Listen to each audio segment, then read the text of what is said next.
A big thank you to Mary and Ashwini for that interesting session as well as discussion. Audience questions were quite insightful. So it's good to learn about different practices in different regions, compare, contrast, and try to adopt the practices. Now, moving on to our next session, we are pleased to have with us Ms. Hetal Dalal, who will talk about corporate governance landscape in India. To moderate this session, we have with us Mr. Ronak Onkar. Ronak is a co-fund manager and research head at PPFS Mutual Fund. After a bachelor's in IT and MBA in finance, Ronak started his capital markets journey with PPFS over a decade ago. As an analyst, he covers a variety of businesses from different sectors as well as different geographies. What I admire most about Ronak is his generosity in sharing his learnings as well as the original source material that he studies from. He's a regular speaker at PPFS Monthly Financial Opportunities Forum series, which is broadcasted on YouTube. The series is where Ronak and PPFS team share their insights on different industries and markets with matters related to financial markets. So I'll just read a formal introduction of her. But interestingly, since we are consumers of Proxy advisory, welcome Ronak, and I request you to introduce our esteemed speaker. Advice, it's actually a good thing to talk to somebody who practices it and learn from them directly. Thank you, Nimisha. Thanks for the generous introduction and thanks for appreciating our efforts to share knowledge with everyone. So Hetal is a president and chief operating officer of Institutional Investor Advisory Services India. It's a unique pleasure to host Hetal Dalal from IIAS. Short form is IIAS. It's a SEBI registered India-based proxy advisory services firm.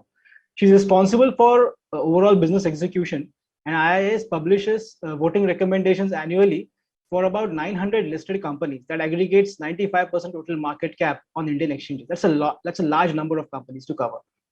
IIAS works with International Financial Corporation (IFC) and BSE Limited to create the Indian Corporate Governance Scorecard, which assesses Indian companies on their corporate governance practices. IIAS is also the first domestic agency to develop an ESG scorecard and conduct assessment of companies on these parameters. Hetal's role also includes the oversight of governance research published under IIAS Institutional I sub-brand and development of IIAS data products, which is the IIAS Adrian and IIAS Compare, that enhance market participant understanding of the best practices out there. Prior to joining IIAS, Hetal worked with CRISIL Limited, an S&P company and India's largest rating agency. During her 13 years at CRISIL, Hetal held positions across several verticals of the ratings business. Hetal is a CA and holds a management degree with specialization in finance from NMIMS, which is available in Mumbai University. It's a pleasure to host Hetal.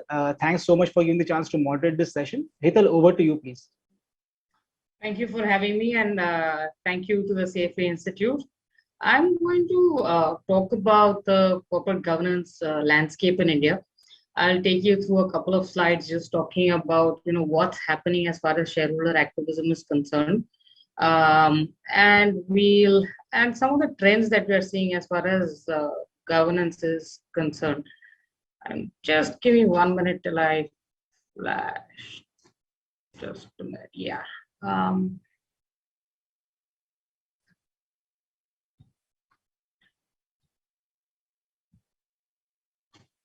Okay. Perfect. Okay. Agenda perspective. Yeah, let me just take you through what we're going to discuss. Increased investor engagement. Here we're going to talk about really how investors have now begun a far deeper and more frequent conversation with companies. What's happened on the regulatory side, which is also pushing both companies as well as investors. The advent of proxy advisors has been influential in getting some of these conversations going and the debate becoming far more front and center. Then we also talk about a little bit around board structures. What is the kind of board composition we see in India? How does it map against, let's say, the S&P 500? What are the governance trends that we see based on the assessment that we've done on the Indian corporate governance? By and large, if you look at the Nifty 500, about 56% of the equity is still held by promoter scorecard. And the last bit about IIS, I'm not really going to talk about it, it's just more for completeness sakes, and maybe I'll just. So today, the controlling shareholder continues to have a dominant say in how resolutions are passed. Quickly run through those slides, right? So let's talk about the first part. Institutional shareholders are at 20%, 27%, and the retail and other body corporate increased investor engagement. This is how the market really looks. By roughly around 17%. Now you have to recognize that while promoters own 56% of the equity at this stage, right? This has come down from earlier levels. More so as companies have grown, they have raised equity, promoters have got diluted to an extent. Therefore, they're today at 56%, but still gives them dominant control. How do these three sets of owners really vote? And what percentage of the capital really gets voted, right? So promoters by and large vote all their shares. The times when they abstain is likely to be really where where they're interested in the transaction and it's a conflict of interest because of which they're abstaining, which is again driven by regulation more than a purposeful understanding of conflict of interest. But by and large, they vote for. The times where you see the vote against, and which is really narrow, is where you have intra-promoter disputes. That's really when the pushback really comes in. Institutional shareholders, by and large, have been voting. Again, you can talk about, we'll come to the part where, they have this whole stewardship responsibility, which is pushing them towards voting on these shareholder resolutions. But again, in most instances, institutional investors also support resolutions, right, by and large. The pushback is there. Yes, 6.13% is significant, is higher than what it used to be in the past. But by and large, you're still seeing a little bit of the support. The retail piece is really where investors don't really vote. At 17% and 4.5% voting for, you're basically, from a shareholding perspective, less than 1%. Right? Retail shareholders really don't vote.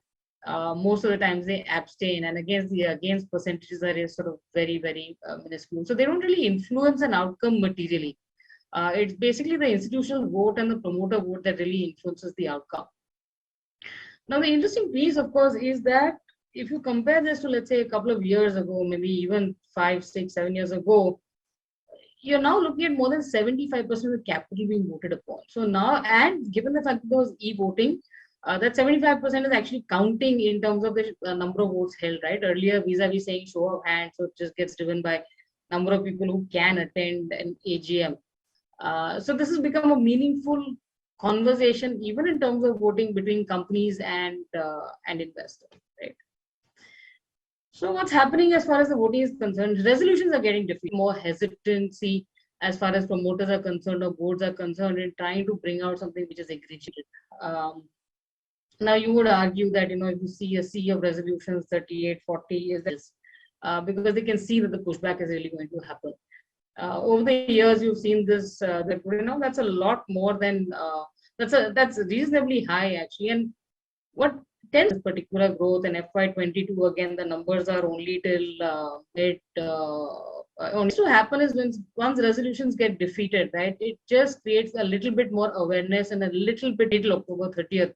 We still have some time to go. Some of these resolutions are coming up as well, which are clearly going to be controversial. So we're going to see how that plays out. But what are the kind of resolutions get defeated, right? And you see that we put up the top 5 by category, and board changes tends to be 51% largely because the number of resolutions, it's a denominator effect also. The number of resolutions on board appointments tend to be significantly higher than everything else. But interestingly, the greatest pushback really comes on stock options. When we look at, just the kind of votes that you see as a percentage of against and for, the greatest pushback we are seeing now continue, and that's again over the past 3 years, has been on stock options. And we'll come to a little bit of that. So these are some of the resolutions getting defeated. And the interesting piece, at least in this particular season, is to see that, a lot of these companies are large caps, right? They're not small companies way off in the mid and small cap segment where you have some of these, errant issues. There is pushback, by investors on large corporates. There's pushback on MNCs. You are seeing Hero MotoCorp, for example, stock option resolution got defeated. Lupin, the stock option scheme got defeated. Aisha, we all know what's happened as far as Dalal's remuneration is concerned. Balaji Telefilms also was very much up there in the newspapers. We've seen a couple of the others also where these resolutions are getting defeated. Of course, in Finolex Cables, there is this whole intra-promoter dispute, which laces the entire conversation. But notwithstanding, we are seeing that degree of pushback. Related party transactions, Linde India, Global Spirits, 5 transactions on related party actually got defeated in one meeting. Honda India Power, again an MNC, GT&D, again an MNC. And director appointments, of course, IDFC, Vinod Rai, this has been again well up in the news. You've seen Ujjivan, Jammu and Kashmir Bank, strangely, and this is a bank which sees this turmoil because the government seems to be voting against the appointment of directors. So that's, I think, a little bit more political than otherwise. And then you have a certain other set of companies, right? Voltech, Finolex, Kajaria, Birla and Vindhya's Telelinks is again part of the promoter dispute, which is really ongoing. Again, a couple of resolutions where we've seen this pushback. And again, this is a sample size, right? I must tell you that the quantum of pushback that we've seen this year in terms of institutional investors voting against has increased over, let's say, last year. And again, some marquee names, right? Asian Paints, for example, 56% of the institutional shareholders voted against stock options, but promoter votes pushed it through. Hero Motocorp managing director's remuneration, Pawan Munjal's remuneration just coming to almost like 98, 99 crores. Was getting voted out against, or at least pushed back, and again promoter votes pushed it through. Dixon Technologies, again remuneration, Mahanagar Gas director appointment, emphasis RSUs, and again this is some of the things that we're seeing as far as private equity kind of controlled businesses are coming in. But there is pushback on stock option schemes and some of the other remuneration or incentive schemes that some of these companies are bringing in. And of course, there's directors that resigned before the votes were published. You would argue how the timing is so miraculous, but in UPL as well as in Z Entertainment Enterprises in the recent past, we've seen this. HDFC also, but that was a couple of years ago, where directors have resigned before the votes were published, and you would expect that there's a reason for that actually happening. Early stages of activism, these are some of the examples that we're seeing. Z Entertainment, of course, that's been in the news. There is Invesco and the board of Z at loggerheads. Dish TV and Yes Bank, again, at loggerheads. Just for the purpose of disclosure, Yes Bank is one of our shareholders. Fortis Healthcare, and very interesting example of shareholder activism that worked very well. Where you had a set of global investors coming in asking for the removal of the existing board, appointing a fresh set of independent directors, which finally sort of got in a strategic investor, got in the equity, got in the money, and sort of rejuvenated the business. While the business fundamentals were strong, I think there was a lot of financial leakage through related party transactions and a whole host of fancy financial engineering, which has taken the board a couple of years to unwind, and is still some of it in the process of being unwound. But this has been a success of sorts in terms of an example of shareholder activism. Rico India, again, where a set of shareholders got together asking for the removal of the audit committee members because there were significant concerns as far as the accounts were concerned. And while I keep saying that a lot of the activism that you see now in India is really where you are trying to prevent shareholder wealth destruction. Globally, you're seeing activism at a different level, right? Where you're saying that there's no wealth destruction per se, but you could do better. And therefore, you could create more value.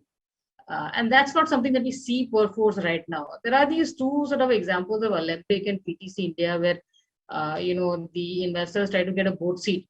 The view again being that there is an ability to unlock value. Alembic with its holding in Alembic Pharma and PTC with its holding in its subsidiary. And that failed, right? While the resolution was sort of put in, the board basically disagreed and the promoters voted. So that didn't really happen. But this is, it's still in terms of seeking a board seat is not something which we've seen so active as far as India is concerned. Pushback on related party transactions, of course, Raymond's, this is the JK House transaction 2017. I don't know whether a lot of people remember, but basically Raymond's was selling its JK House property at Rich Candy in Bombay, which is really, really premium real estate to the promoters for almost a dime. throwaway prices really, and we had estimated the loss on account of just the difference of market value vis-a-vis price at which it was sold was about 650 crores, almost close to like 100 rupees per share, given that the EPS was just 5 rupees. So it was really egregious as a transaction. This got defeated. PTL Enterprises, this is it's not a very sort of well-known issue, and it's a company which is it's not a large cap, but it's an interesting format that you see in a lot of instances where promoters sort of build businesses, and in listed companies, the listed companies really absorb the losses while the businesses are growing. The gestation period is over, the incubation is done, the business becomes successful, and then miraculously it gets sold to the promoters. And this is a pattern we saw in PTL Enterprises, and it's something we wrote about also extensively. The investors really pushed back, and that decision to push through that transaction was eventually terminated, given the fact that they would just not pass with the kind of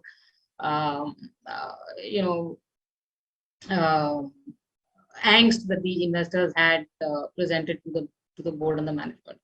Maruti Suzuki, of course, 2014, this is the whole Gujarat plant transaction. The fact that, they were setting up this whole Gujarat plant, and one day they just woke up and announced that, well, we're not doing it, Suzuki is going to do it.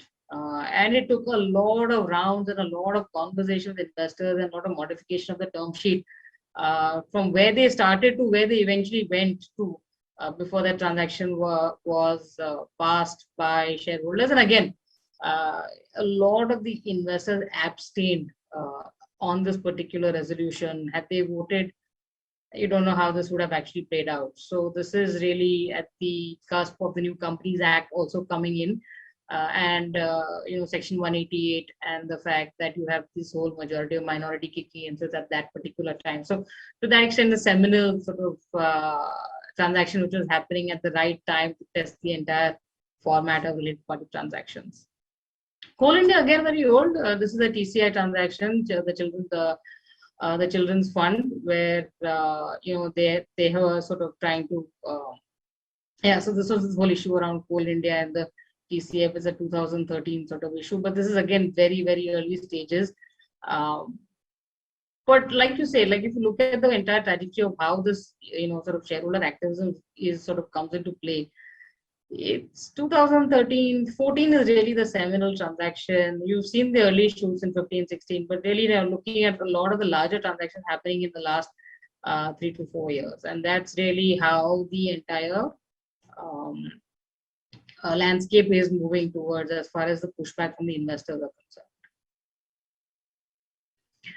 Let's talk about the regulation. I'm not going to get into the granularity of regulation. I'm pretty much sure that everybody will sort of get blurry-eyed by then. This is a broad, most people will understand this. This is really the broad sort of laws and regulators which apply as far as investments are engagement between investors and companies are concerned.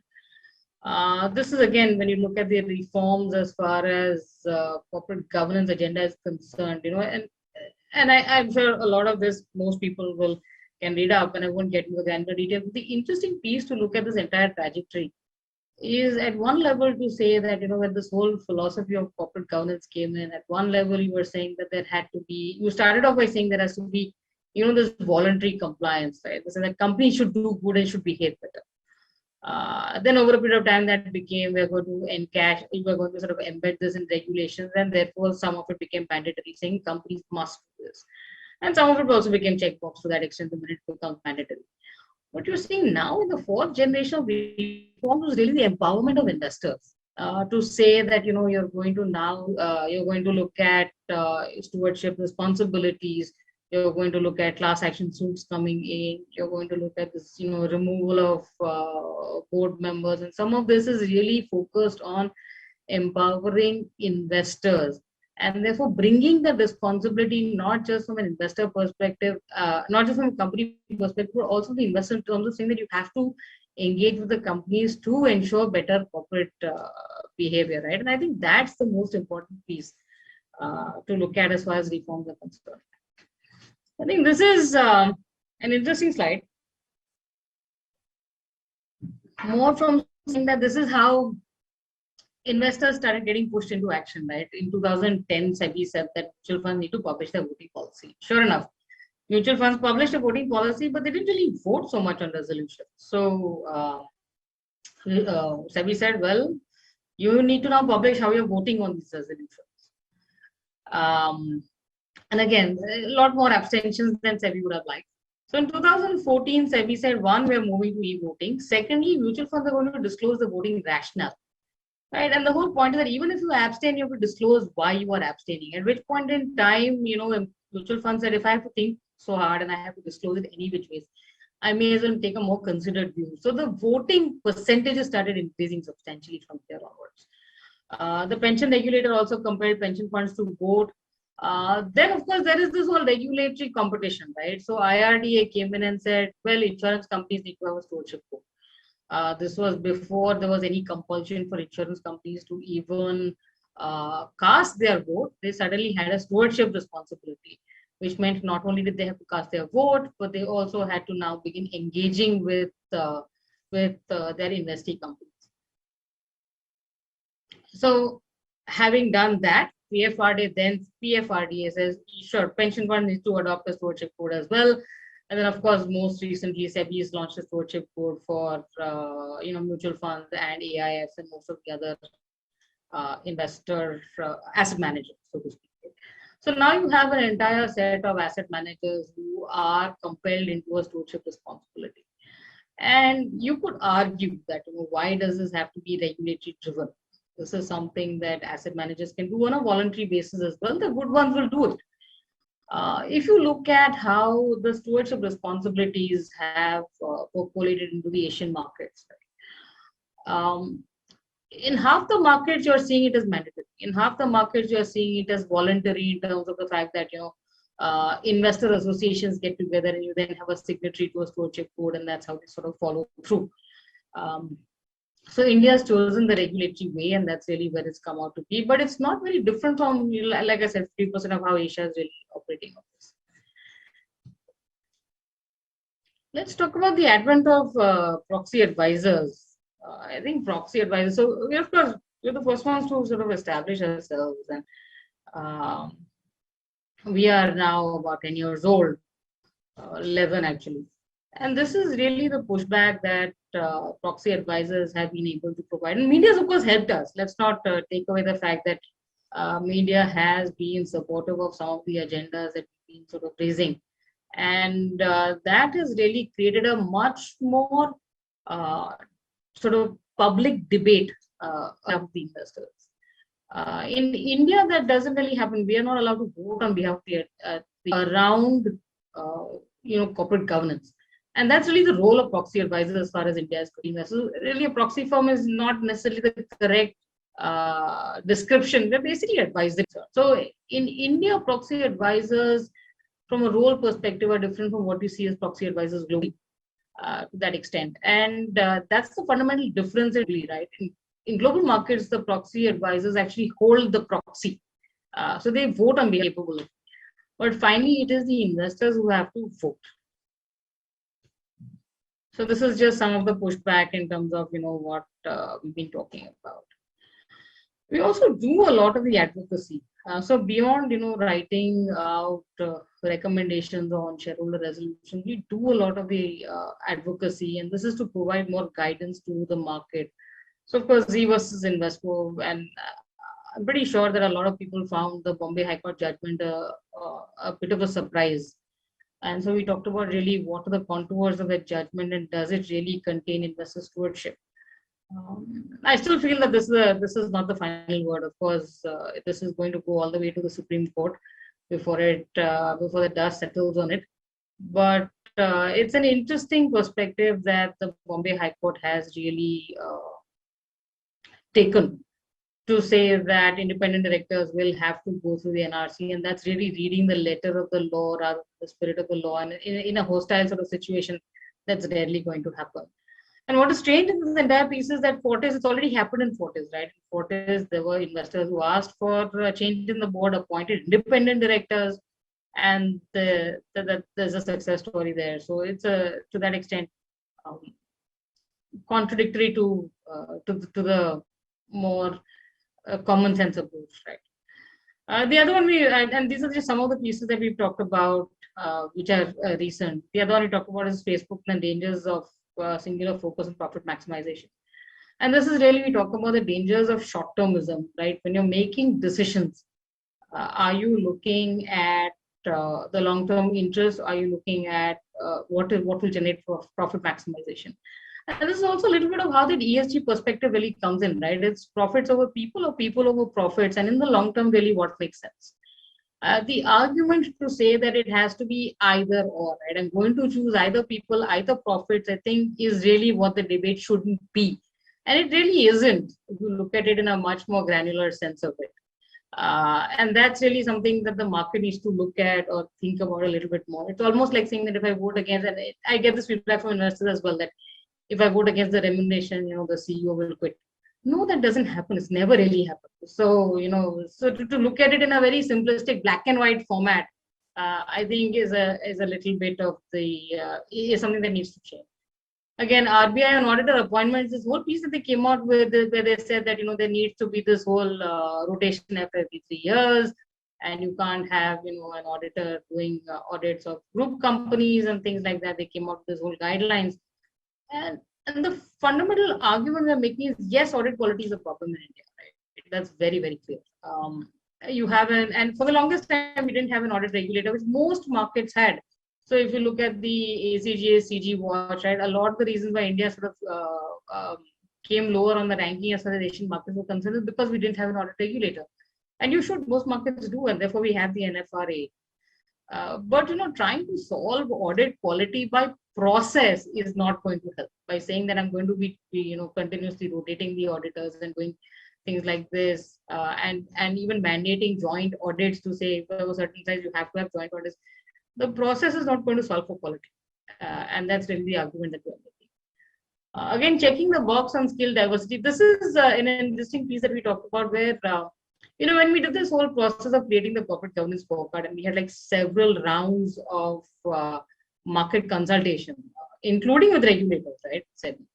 And we talked about the fact that, when you're looking at the board, you have to look at the board as a team. It functions like a team.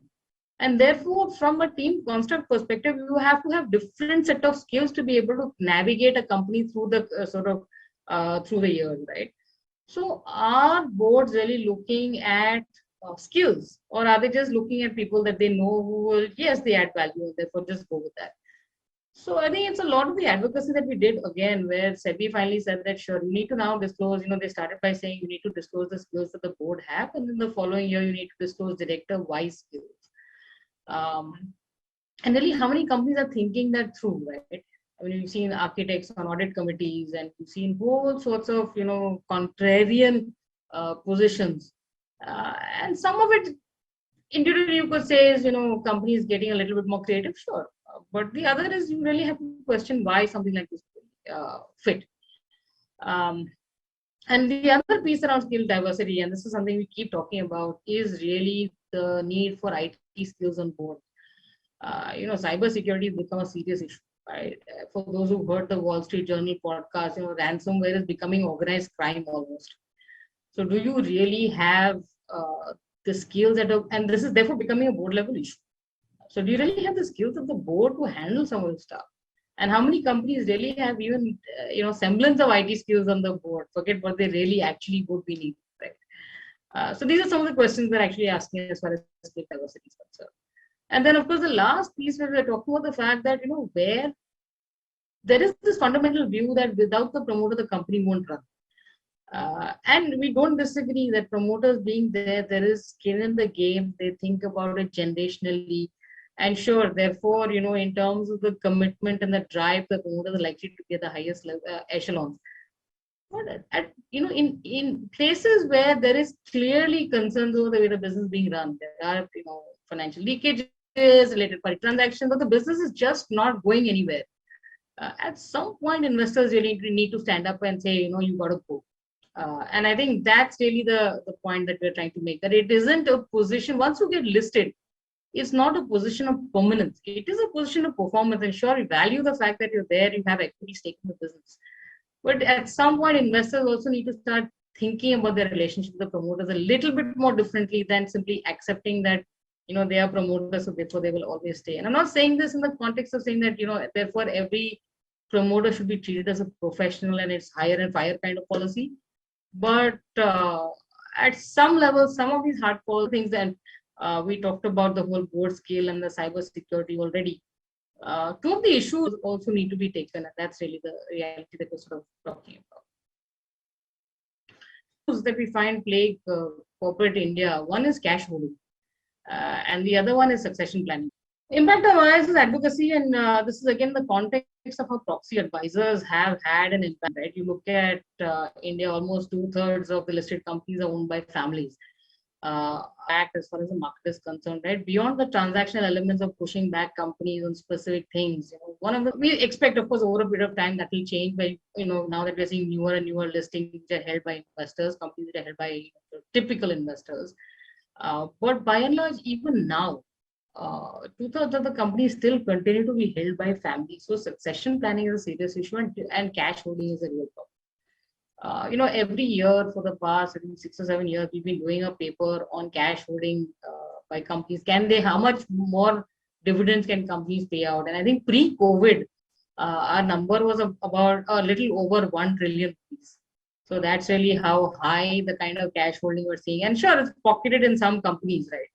But if you have this cash for so many years, and even if you adjust for, working capital, debt, capex, all of that, and even cap it at a percentage of net worth, you're still seeing, about 1 trillion, which can be paid out in terms of excess cash to shareholders in the form of dividend, buybacks, whichever more tax efficient format that the companies may choose. Of course, post-COVID, we changed our view in terms of saying that, cash conservation becomes key because you don't know how uncertain the shocks will be and how long the COVID story will sort of ride out. But given all the work that we've done on dividends, SEBI came out with a regulation that said that companies now need to disclose a dividend policy. And interestingly, when you looked at it, right, when companies finally did disclose a dividend policy, there were several companies which actually increased the dividend from what they were really paying out in the past. So this was helpful in terms of just saying that, are you thinking about capital allocation a little bit more? And therefore, when you finally think about it, you realize that maybe you can actually pay out a little. So to that extent, help shareholders. Succession planning, of course, has now become a part of the responsibility of the NRC. We continue to raise concerns saying that there's not much disclosure around how succession planning is being addressed, but it is at least become a part of the responsibility of the NRC. Gender diversity, of course, women on boards is a conversation that we've been having. When SEBI came out with this regulation in 2014, the intuitive response was that, well, promoters are just going to appoint family members, right? Mothers, sisters, daughters, daughter-in-laws, whatever, but basically family members. And in 2017, along with Vicky, we did a report where we talked about the fact that corporate India reacted very differently. 60% of the women on board were actually independent directors. And this whole piece about, appointing these family members was actually really a myth. The women on boards were actually competent people who were going to be there on the board. And that's really what drove SEBI also to think about, and again, this is with engagement with SEBI, and this is what also drove SEBI to think about the fact that now that we have one woman on board, can push for having one independent director who's a woman on the board, right? Because 60% you're almost there. And then you look at it, a little bit more. And that's really how the regulations sort of, came in. Royalty payouts, again, it came through the Kotak committee. We've been talking about the royalty payouts for a while. And we've talked about the fact that companies, MNCs pay out royalties which are not necessarily linked to profits and revenue. And royalty payouts have outgrown company performance. It's been a while since that's happened, specifically in companies. And that's really where, through the Kotak committee, the regulation came in to say that if royalty payouts are more than 5% of revenues, then this will come to shareholders for a vote. So these would be the three things which have sort of built the entire momentum towards a much more engaged investor community as far as corporates are concerned. And therefore, all of it comes with it, right? More conversation, more pushback, more ideas, and therefore stepping up the pressure as far as companies are concerned. And to that extent, we've also seen companies respond, right? They are looking at refreshing board. They are looking at better transparency. We've also seen some of the disclosures improving. Um, is there room for improvement? Yes, definitely. But this is really what has driven the path till now. Let me take you through a little bit now of more the status quo of how we see the corporate Indian, the Indian sort of landscape as far as governance is concerned. So this is the way the Nifty 500 looks in terms of total number of directorships. Right? Now you will see this is clearly a sliding sort of slope. To be fair, a lot of the reduction is because of state-owned enterprises, right? PSUs where board compliance has deteriorated over the past couple of years. And it's reached a point where there are boards which don't have any independent director. It's just executive directors which are running the show. And if you talk to PSUs, a lot of it is really not in their control. They keep saying that we've written to the ministry. It is the ministry which is right, which has to appoint independent directors. There's pretty much nothing you can do. Which is fair, but really this is really where the state of the play is. Now, in terms of both sides, if you look at it over the past 5 or 6 years, right, board size has been in the region of 9 to 10 members, which is broadly what you would see also with a lot of the global markets, right? As the number of directorships sort of decline, clearly board size is tending towards 9, but it's not less than 9 right now. It's still closer to 9, still between 9 and 10. We're hoping over a period of time this sort of improves more from the perspective that you also have the refreshment as far as independent directors are concerned. But of course, the fact that there is enough pushback, we are hoping the government listens and PSU governance improves, but that is anybody's sort of guess. This is how the breakup is between promoters and non-promoters, right? When you look at the chart on the right, promoters, yes, that's just families. Promoter representation is really nominees of institutional ownership, right? So let's say HDFC's representation on HDFC Life or Tata Sons representation on Tata Power, those would be considered promoter reps. So by and large, promoters account for 27% and non-promoters 73%. And again, when you split it up, right, in that 73, roughly 50% is independent directors. Now, 50% is considered the ideal benchmark, even from global standards, that yes, board should comprise 50% independent directors. But a couple of things to understand the nature of the board construct now. One is to say that because you have most of the promoters are chairperson, right? And when the controlling shareholder sits in the chairperson seat, the regulation automatically demands that 50% of the board has to be independent directors. So by virtue of that construct itself, you're going to see 50% of the board being independent directors. What is going to change now? And again, this is whether the regulation actually kicks in or not, is from 1st April 2022, right? When there's going to be the separation of role of chairperson and the CEO. Where promoter and companies appoint an independent director as the chairperson, you are likely to see that shrink very quickly. We're going to see 1/3 of the board becoming independent. Therefore, the overall, from a market perspective, that 50% number might drop. But that is subject to, really whether regulation kicks in or not. It's already been postponed once. So it's we're hoping it does, but we'll have to see. The other thing to understand is really this whole tenure of independent directors. And India has taken a rule saying that 10 years is really the maximum tenure that an independent director can have. But of course, they've grandfathered the earlier tenure. So now you do have directors who spent 50 years on the board. There are actually 5 or 6 directorships where the tenure has crossed 50 years. And because of the whole grandfathering issue, which is going to go away in 2024. So by and large, about 10% of the independent directors, will be looked at it as 22% of the total pie, tends to be tenured directors. And we're likely to see that getting refreshed by 2024. So that's really going to come in. The question I have to ask is really, is 10 years the right number and who decides the right number? Well, I think the idea is simply to say that boards have to be refreshed periodically. So if you look at the experience of tenure caps in across markets, right? By and large, 9, 10 seems to be where the median is. Now you can pick a number, you can debate whether it was going to be 9, whether it was going to be 8, or whether it was going to be 10. But basically, the regulators have picked a number of 10. And that's really where we are. So So again, the fact that you need rotation after every 10 years is an accepted practice. Now, undoubtedly, independence is a state of the mind. A director may have spent 1 year or 20 years and may continue to remain independent, or vice versa, right?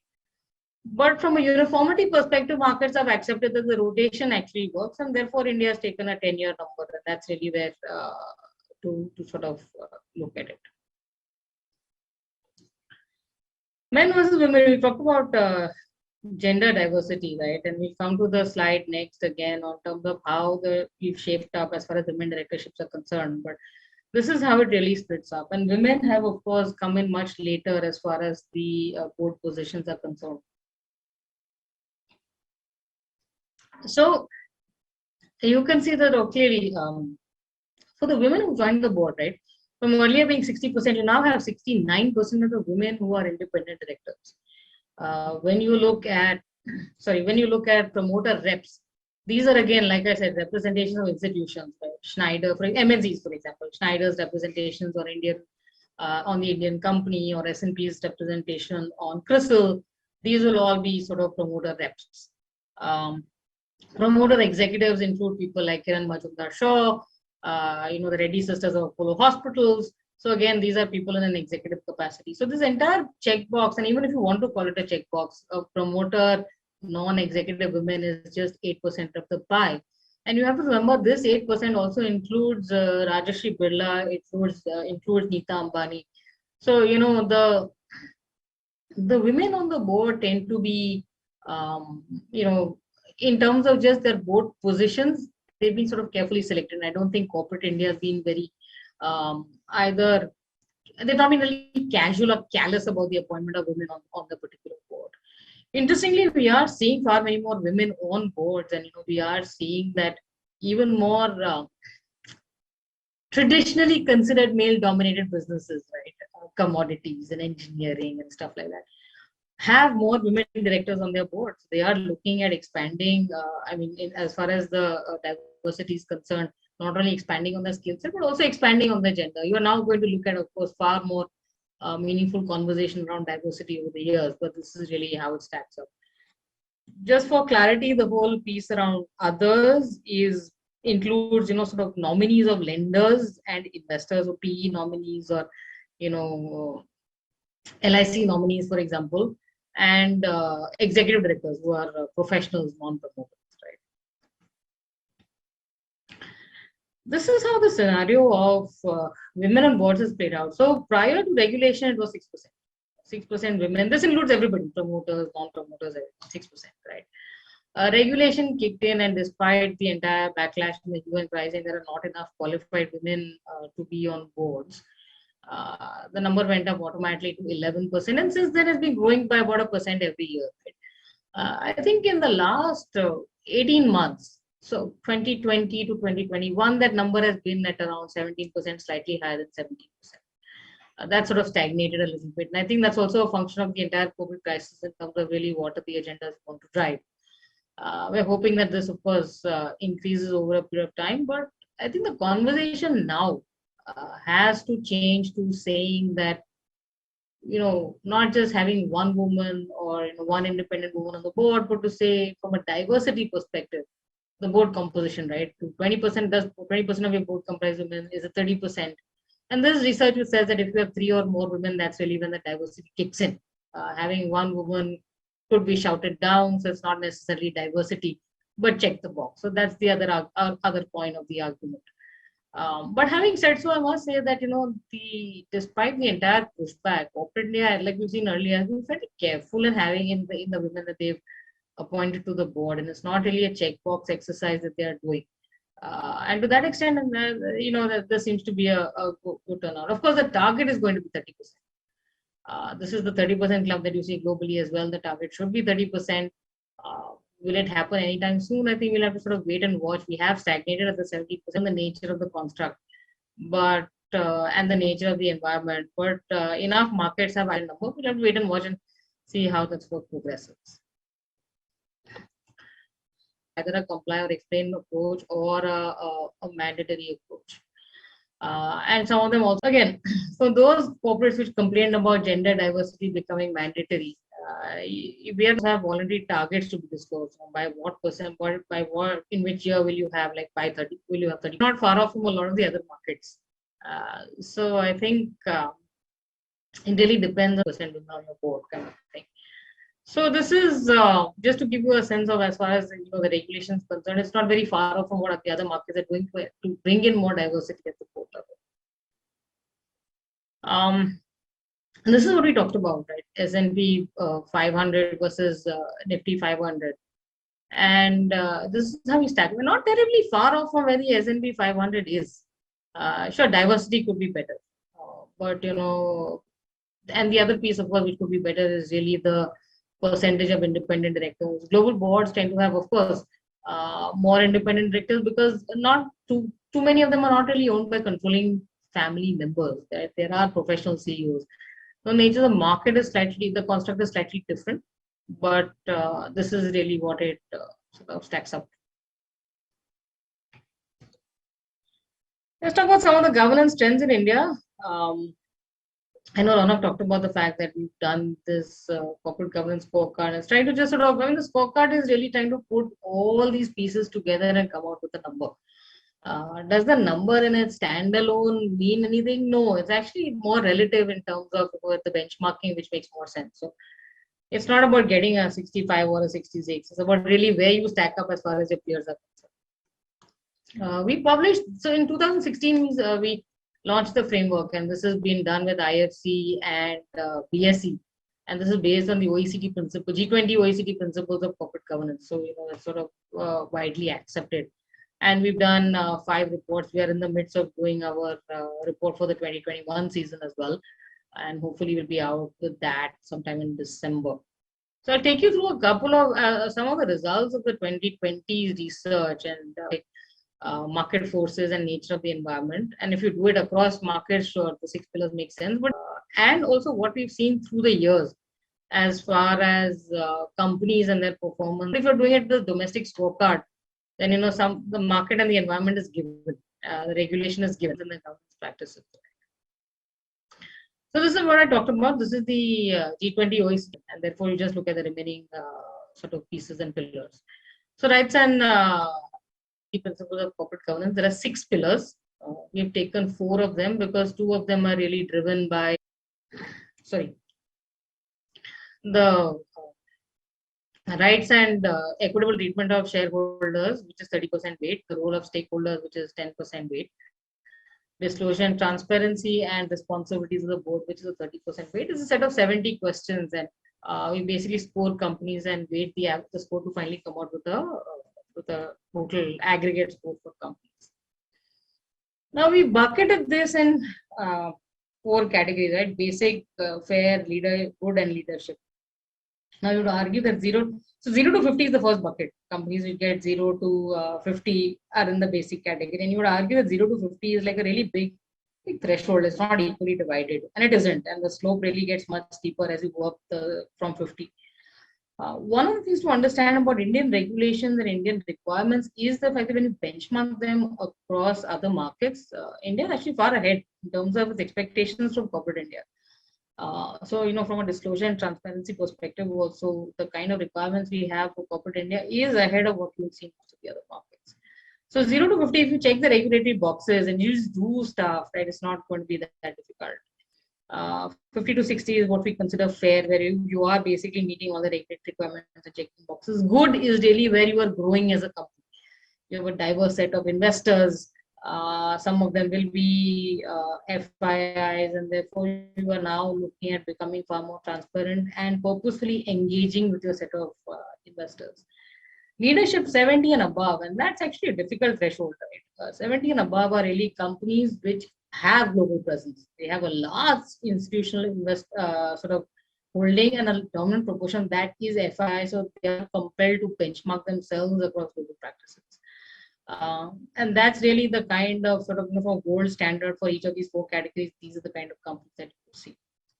So if you look at the scores for the BSE 100 over the last 4 years, the number of companies in the leadership category has increased over a couple of years. And that's really what we need to understand. The fact that uh, governance practices, by and large, companies which are doing well are doing much, much better. At the lower end, sure. I think at the lower end, again, it's getting pulled down more because of the fact that you have PSUs, and that's really what's bringing down some of the scores. So it's stretching a little bit like the rubber band, but by and large, the median scores have actually increased over the years. And this is the test for investors, right? In terms of saying that one, is the framework really working? And secondly, does the market really value governance? And the market does, right? Companies which scored, which were in the good and the leadership category, the score of over 60, perform better than those which scored less than 60 as far as price performance is concerned. And we did this back testing, right? So we looked at the scores that we had given out in 2017 and 2018 and then said, okay, now how have these companies really performed over a period of time? And that's really how we looked at the performance. So markets do value governance, and therefore the price performance of better governed companies tends to be greater. Again, at a portfolio level, sure, you have exceptions, I don't take it with that. But at a portfolio level, by and large, you'll see that there is a correlation, right? And that's true for stock beta as well. So companies, in the good and the leadership category tend to have a slightly lower stock beta than those in the fair and the basic category. Again, we took the data from the 2018 study and we said, okay, now what's been the stock beta over the next 2 years? And so therefore, to that extent, it's back tested. So there is, from an investor's perspective, also greater value in companies which are better governed. And from a company perspective, also this greater value in terms of how the market puts a premium to good governance. So in 2019, 2020, this is really where the scores are. And the scores have been, like I said, right, they've been inching up over the past 4 years. In 2020, the median score was 61, which moved from the fair category to the good category. And like I said, when you look at transparency and disclosure, most companies score well because the regulatory requirement itself is quite high. And this is how sort of the scoring from a category perspective sort of works out. This is the interesting piece. We talked about the fact that, promoter families own roughly 2/3 of corporate India, and that's really where the median score for the BSE 100 also tends to lie. That segment really drives the numbers. And for the promoter family in 2020, the median score was 62, and that's really where the median for BSE 100 broadly is. State-owned enterprises, like you can see, it's been the score has been quite low, and we expect this year, at least intuitively, we see the numbers going down further. Multinationals, again, in the sort of median range, and widely held companies doing actually the best in terms of their performance as far as governance is concerned, right?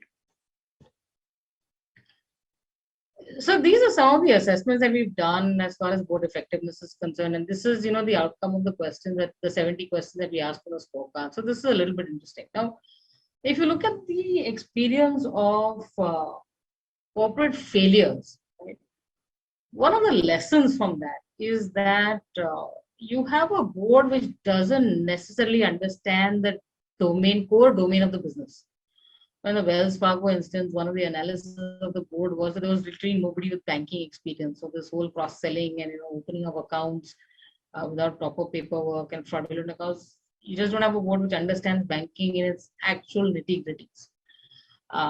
Again, we talked about the fact that, and therefore, but from India's perspective, we still see, that's not such a big challenge. You see enough number of non-executive directors with domain knowledge, and India does pretty well on that.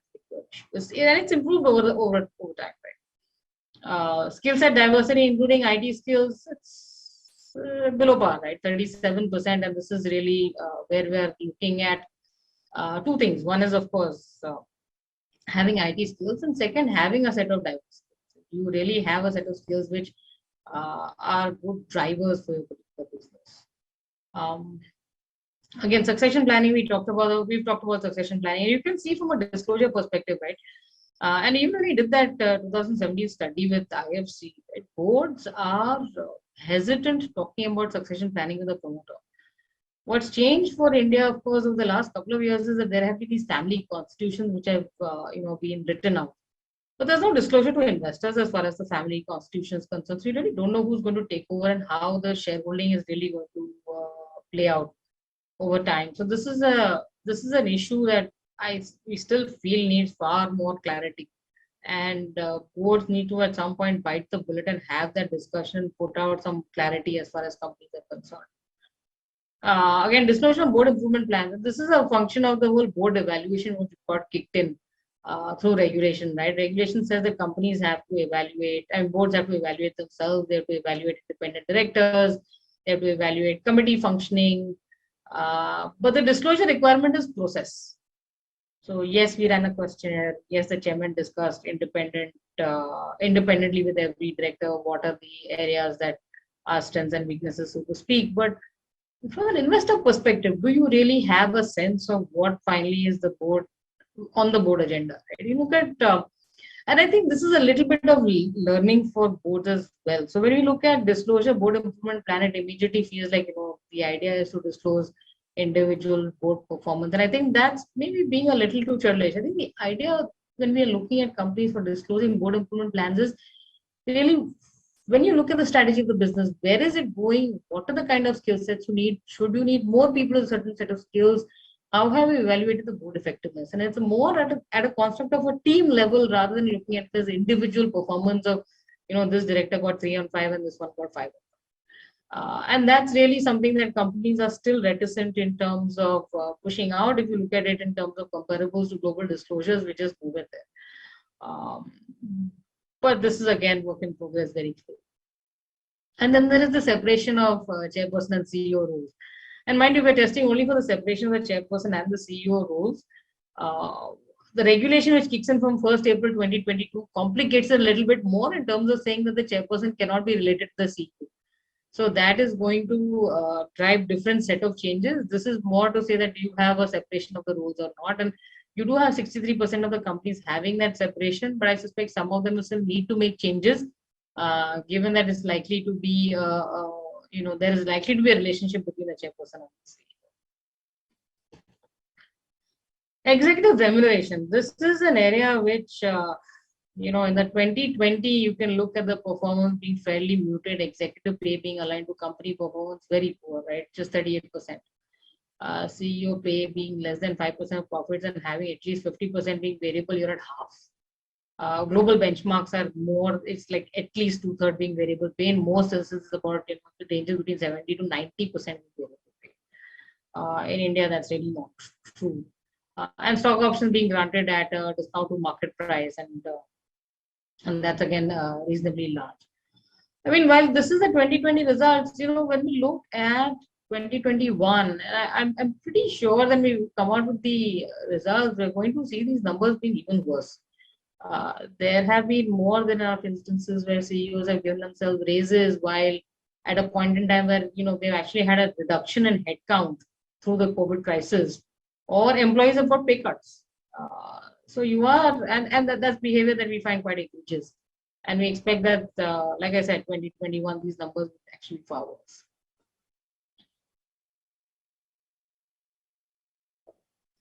So conflict of interest management, related party transactions that are prejudicial to minority interests. Here we looked at only the major transactions that have come to shareholders for a vote. There are definitely other transactions which don't meet the regulatory threshold, which will be prejudicial to the interest of minority shareholders. Right now that number is at around 20%. Now again, this is just from how boards operate, right?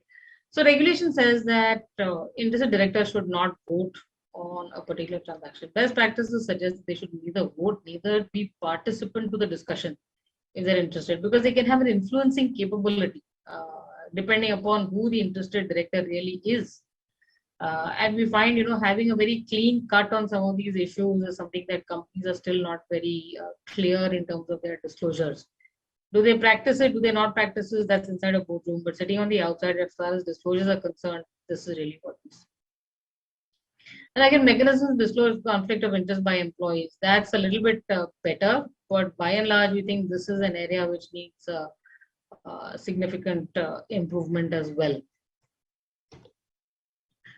And the last sort of piece, of course, about IAS, I'm just going to run through these slides. There are shareholders. We don't have any shareholder who's a dominant shareholder.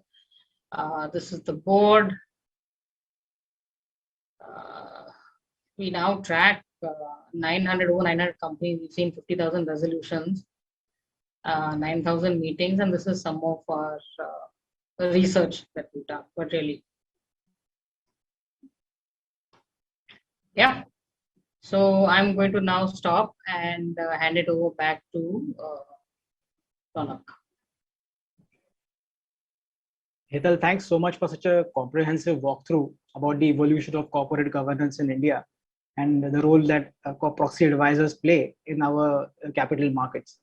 And there are some interesting questions from the audience, so let me relay them to you. In fact, the most topical question is that we are seeing a very high number of people opening demat accounts now and directly investing in businesses, which are retail shareholders basically. Yes. But when you mentioned the slide where the participation of retail shareholders is actually abysmal, so to speak, is the right word I would say. It's very low. So what can be done from either proxy advisors or other regulators in the capital market to increase this awareness and participation among new investors? See, unfortunately, so it's a little bit of a mix, right? The newer investors who are entering the market, there is one category of investors which tend to be far more discerning. They've been in the market, they're far more in the market now. And then there's a new set of investors entering the market and more so in the COVID crisis thinking they can make money out of the market. But retail investors tend to have a very price performance return approach, and it's also very short term. For retail investors to engage with the company, they have to have a slightly value-based long-term approach to their investment philosophy for that to happen. And a lot of the people who entered the market right now as retail investors, I would be hard-pressed to argue that they are the long-term value investors.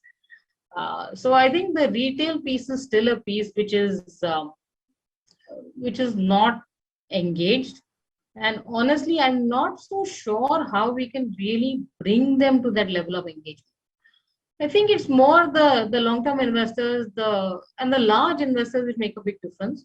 Also, the fact that you have more money in passive funds, therefore they are going to be invested for longer, and therefore for them governance becomes an even bigger issue to engage on. And that's really where you're going to see that engagement. I tend to agree that yes, retail investors should engage more, but I don't see that to be a solution with us. Sure. Since you mentioned about passive funds, so globally, like you mentioned, proxy advisors vote on behalf of shareholders, which is not happening in India. But in case of global practices, what we have seen is people complain that investors are heavily reliant on proxy advisors' advice. Do you see that happening? It's a forward-looking thing right now from Indian markets point of view. What do you see that evolution is in terms of passive investing? So look, I think, like I said, right, passive investors are far more engaged. So I think that's a danger in terms of proxy advisors getting way too much power. I think the heavy reliance on proxy advisors in the global market is also because they control the proxies. As you see it in the context of the global funds, I don't think it's going to happen. The second big issue is that we are sort of regulated by SEBI. The security markets regulators don't regulate proxy advisors, do we? So we are regulated by SEBI as a market participant. And if you look at the new regulations which have come out even for proxy advisors, right, there is a balance in the agendas of corporate India and those of investors as far as the role of proxy advisors is concerned. So I think we're still, as far as making a difference, yes, I would agree. As an industry, sure, we've made the difference. Do we consider, or are we looking in the immediate to the medium term being as powerful in terms of making some of these dramatic changes? I would wish to say yes, but I think there's still a while to go.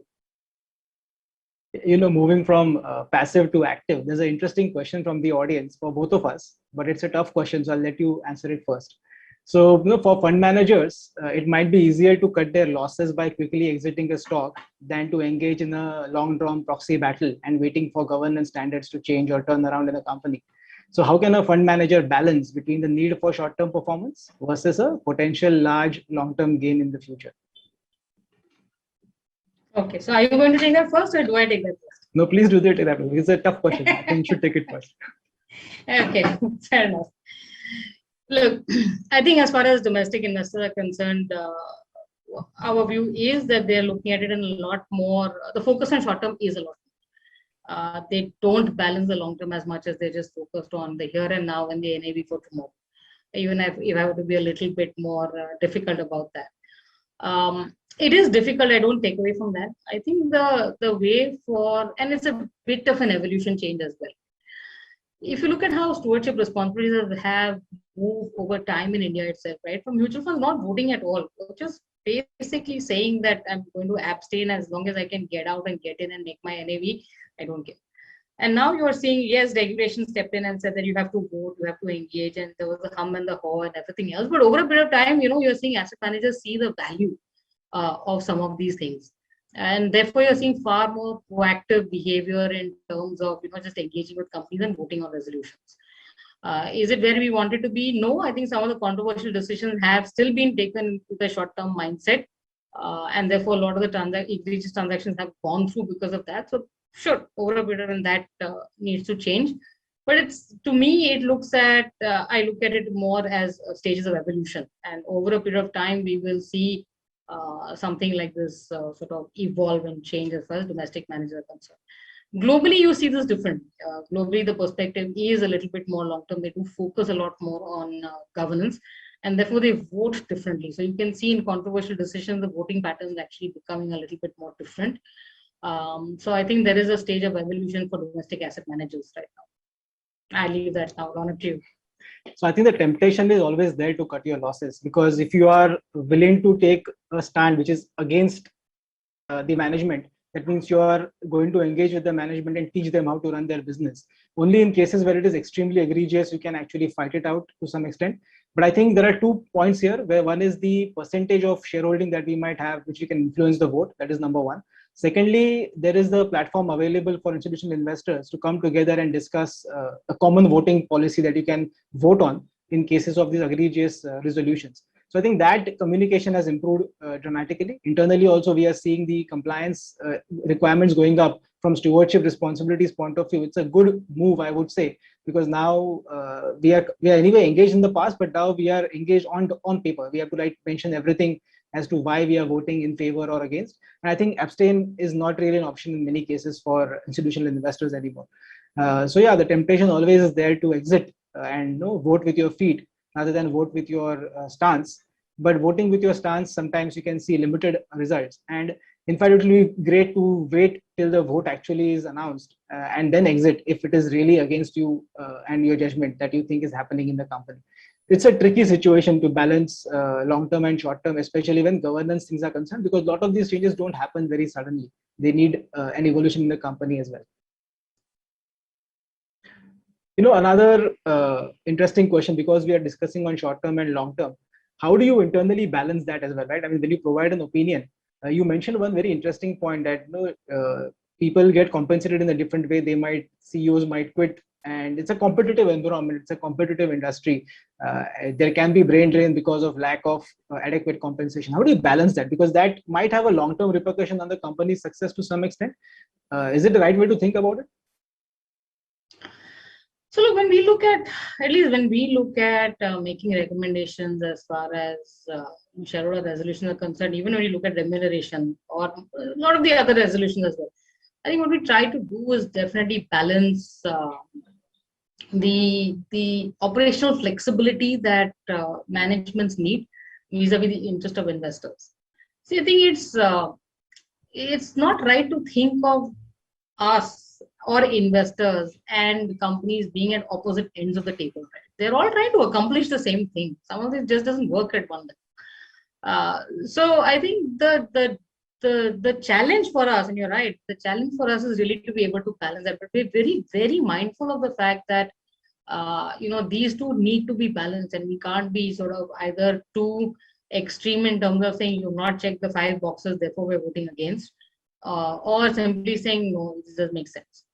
The other thing that we do purposefully, right, is that we engage with companies before we put out our voting recommendations. So you will see that in a lot of the instances, the context is built for us before we take that decision of whether to recommend voting for or whether we recommend voting against.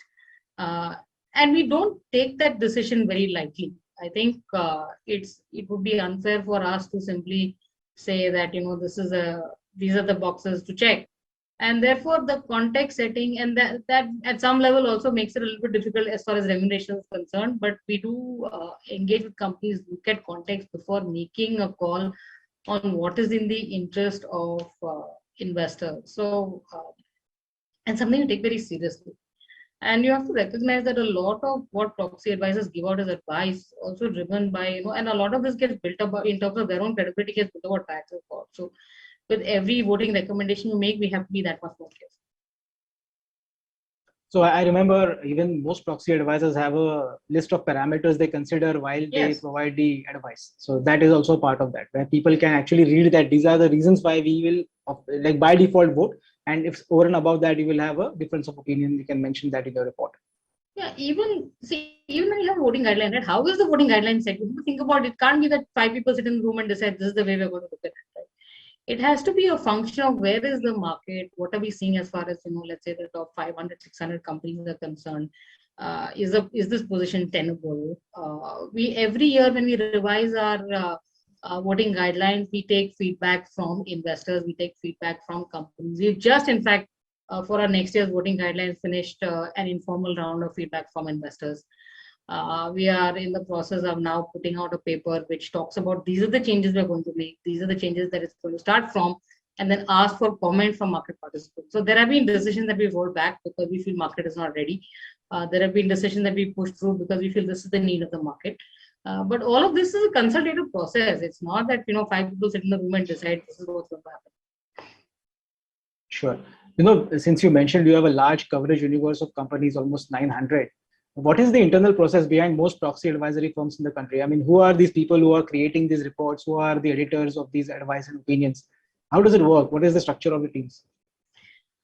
So different proxy advisors work differently. So industry practices are not standardized. So I can't answer for everybody else. I can tell you what we do.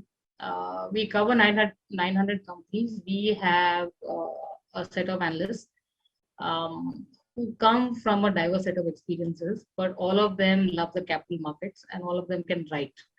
And that's when we sort of train them on some of these governance issues as well. The voting recommendations are decided through a committee process.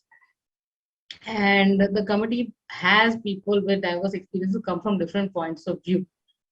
That's very important. I mean, from our perspective, having that balance of views and having more dissonance and disagreements and different angles coming in is important from a perspective of having a much more balanced decision. So we do have a committee process. We also have strong data sets. So we do capture, for example, the remuneration of the top 500 companies, executive directors. We actually have a database. So, benchmarking remuneration across industry cards and things like that. So there's a large database which does that. We also have a database of shareholder resolutions, our voting recommendations, and the voting outcomes. This is a cloud-based tool, which again, it's open for subscription. But that is a data that we also use intensely while looking at how we're going to go to see similar instances, what was the context, and if you want to make a different point of view, which is a different recommendation in this particular context, why? So there is a whole host of effort which goes into coming out with just the voting recommendation. After which we will send it to the company. We will engage with the company. Company may respond. We have a dialogue. There's several times we do long calls with companies. And then it goes out to investors. And then if investors have, of course, questions, these are our clients, so we will, of course, talk to them. That's good to know. And Hetal, this has been a very engaging and thanks to you, a very comprehensive session. Just one last question before we part ways and hand it over to Nimisha. What are some of the key points you would like the community of Indian institutional investors to have when they practice their stewardship responsibilities, which they hope to have and can improve in our processes? And also any feedback you have on the past voting behavior on aggregate? So I think, from the investor perspective, and I keep saying this, right, I think we're still a lot more focused on the short term. I think there needs to be a little bit more courage to say that you're going to sort of bat for the slightly longer, at least the medium term, if not the longer term. And I think from an investor perspective, engaging with companies when you're looking at some of these governance issues, this is really the stance to take. Companies spin stories, right? Companies will tell you a lot of things. And I think the idea is to sort of be able to hold your ground and saying from a long-term perspective, is this something that I'm willing to agree to? The other thing I would say is, for investors, again, when you look at resolutions or you look at any of the things that companies put out, right? What is the fundamental incentive mechanism behind it? Is really the question you should be asking every single time. And if you agree with that incentive mechanism, sure enough. But if you don't agree with the incentive mechanism, even if you think and the face of it looks okay, I think that's something you should think about a little bit more deeper. I think third, and this is really the difference in Indian markets vis-a-vis what we see in global markets, is that the engagement for investors and companies stops at the CFO or the investor relations sort of team. Globally, investors want to talk to board members. In India, there are very few companies where board members actually engage with key stakeholders, although it is their responsibility to engage with key stakeholders. So I would argue that, investors also need to step up the ladder in terms of, at what level they're engaging with the company. And that will bring in a greater sense of responsibility at the company level as well. Thank you. These are points worth noting. Over to you, Nimisha, and thank you, Hetal, for such a wonderful conversation. Thank you.